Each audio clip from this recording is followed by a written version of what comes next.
বিড়ি খাইতে খাইতে কয় আরে ভালো মানুষ তো সমাজে উঠতে গেছে, ও নাই, ও নাই, হ্যাঁ বেটা ভালো মানুষ। আপনি বিড়ি খাই না বেটা, তিনি ভালো মানুষ। আপনার গায়ে তো গন্ধ, দুর্গন্ধ মিয়া, বিড়ির গন্ধের চেয়ে নিকৃষ্ট কোনো গন্ধ হইতে পারেনি মিয়া।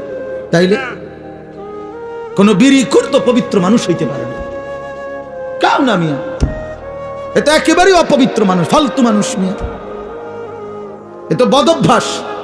কোরআনুল কারীমে আল্লাহ বলছেন জাহান্নামীদের খাবার, জাহান্নামে যেটা দেওয়া হবে, লা ইউসমিনু ওয়ালা ইউগনি মিন জু', জাহান্নামী খাবারের মধ্যে কোনো পুষ্টি নাই, এটা তার শরীরের মধ্যে কোনো স্বাস্থ্য বাড়াবে না, আবার ক্ষুধাও মিটাবে না।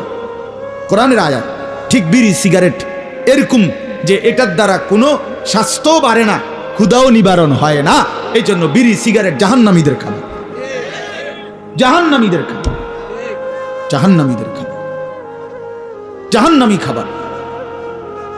আগুন কোনো মুমিনের পছন্দ হইতে পারে না, মুসলমানের পছন্দ আগুন, নাকে মুখে দিয়া আগুন বাহির করা, এটা কোনো ইমানদারের প্রিয় পছন্দ হতেই পারে না, কোনো যুক্তি নাই, একেবারে ফালতু ছাড়া, বদভ্যাস ছাড়া।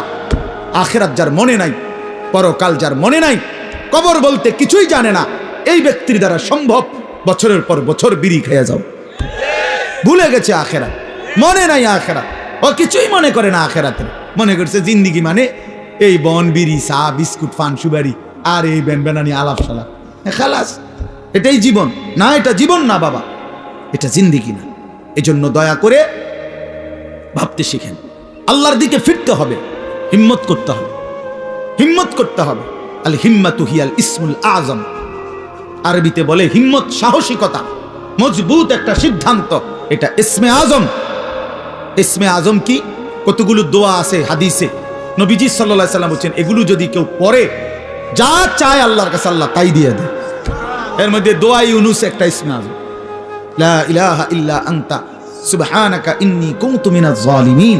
আল্লাহ নবী বলছেন এই দোয়া বারবার বারবার যে পড়তে থাকে আর কোনো কিছু আল্লাহর কাছে চায়, তো আল্লাহ তাআলা তার সেই দোয়া কবুল করেই করে। কুল হুয়াল্লাহু আহাদ, এই সূরাটা ইসমে আজম, এটা একটা ইসমে আজম। কেউ যদি বারবার কুল হুয়াল্লাহু আহাদ এই সূরা বারবার পড়তে পড়তে আল্লাহর কাছে দোয়া করতে থাকে, তো আল্লাহ তাআলা তার সেই দোয়া পূরণ করেই দেয়। ইসমে আজম বলে এটা। ঠিক আরবিতে বলে বুজুর্গরা যে হিম্মত, সাহসিকতা। আমি মানবই আল্লাহকে, গোটা মহল্লাবাসী বিড়ি খাক আমি খাবো না, গোটা মহল্লাবাসী মিথ্যা বলুক আমি বলবো না, গোটা মহল্লাবাসী হারামের উপরে পড়ে থাকুক আমি যাব না। আমার দাদা, আমার বাবা, আমার আমল, কই আমরা যে 3 পুরুষ আমাদের সংসারে, আমার দাদার সংসার আমি দেখছি, আমার বাপের সংসার আমি দেখলাম, আমার সংসারে আমি এখন আছি, আমরা যে এই 3 পুরুষে কেউ টেলিভিশন চালাইলাম না, তো আমরা সংসার চলছে না? আমরার বাচ্চা কাচ্চা সব অচল হয়ে গেছে, হ্যাঁ, আমনের গুণাকারে গিয়ে বেশি বুদ্ধিমান হয়ে গেছে, আর আমরা গুলা চিরা খায়। হ্যাঁ বলেন, আমাদের বাচ্চা যে বছরের পর বছর টেলিভিশন দেখে না, তা আমরা রুলা অচল হয়ে গেছে নাকি? তাহলে কি দাঁড়াইল? কেউ হিম্মত নিলে সম্ভব যে না, আমার সন্তান টেলিভিশন দেখবে না, আমার সন্তান আল্লাহর নাফরমানি করবে না, খালাস, গোটা পৃথিবী উল্টে যাক, আমি আল্লাহর উপরে, দ্বীনের উপরে থাকবো। এই যে হিম্মত, হিম্মত ছাড়া হবে না বাবা।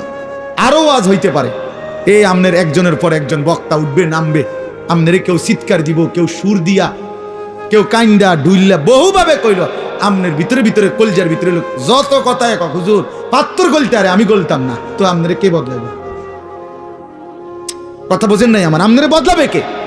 আমনের সিদ্ধান্ত যে হুজুর, আহারে হুজুর, আমনের মতো দেড় বুইরা হুজুর বেড়া আব্দুল কাদের জিলানির আব্বা কইলো আমি বিড়ি খানা ছাড়তাম না, তো আমনেরে ছুটাইবে কে?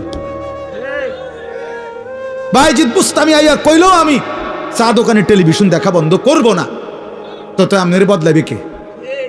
আপনি তো সিদ্ধান্ত নিছেন গুনার উপরে মজবুত, আল্লাহ তো বলছে ইমানের উপরে মজবুত হইতে, নবী তো বলছে আমলের উপরে মজবুত হইতে, আর আমরা নাফরমানির উপরে মজবুত, নাফরমানির উপর।